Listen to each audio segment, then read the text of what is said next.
Hello, language learners. I have a quick question for you.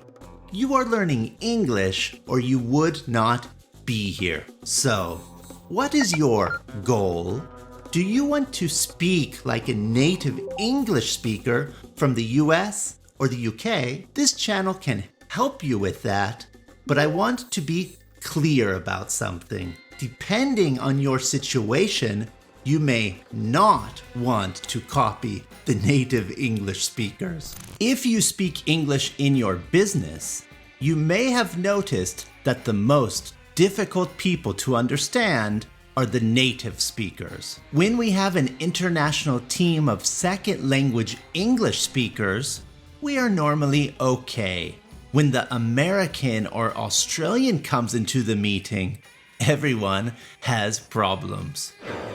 The first language speakers may start to dominate the conversation, and the international team becomes quiet. That is typically because the first language English speakers are very unaware of the language they are using. They are bad at adapting. They have probably never learned a second language, and so they have no idea on how to speak in a way that is easy to understand.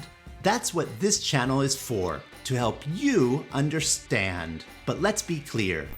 They should adapt their language when speaking internationally.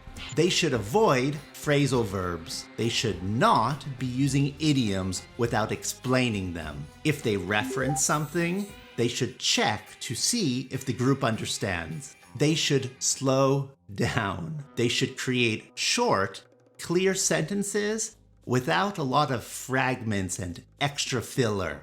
And they should avoid reducing words. So they should not say, we're going to have to speak to the boss, but we're going to have to speak to the boss. I'm not saying they need to speak like we are stupid, okay? But they should learn to adapt their language to the group.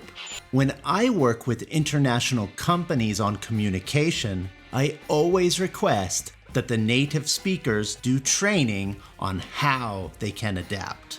Now, if you start speaking like a native speaker, you will sound really good, nice. But the problem is that you may begin to create problems for all your international colleagues. So be careful of that.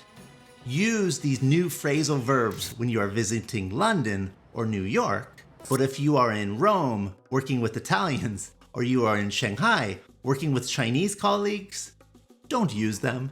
So relax. No stress. You don't need to memorize all of the phrasal verbs and expressions that you hear on this channel. Never forget to think about who is in front of you. Okay, I'll see you in the next mission.